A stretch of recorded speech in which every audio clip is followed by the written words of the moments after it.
isang malaking, awesome, and may mga gems akong binabantayan ngayon. And let's get to it kasi 1 minute lang to.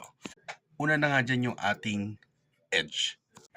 Maganda dito kasi wala pa siyang listing, isa pa lang, isang DEX pa lang, so maganda to.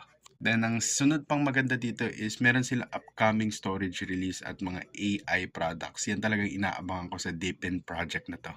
Then yung next natin na pabagsak na inaabangan ko sa next dump na mangyayari ngayon sa BTC yung ating Shido. Dahil napakababa pa ng market cap nito na umaabot lang pag diluted siguro 143 million. Yan yung sabi dito. Then yung next natin is yung ARC o yung ARC.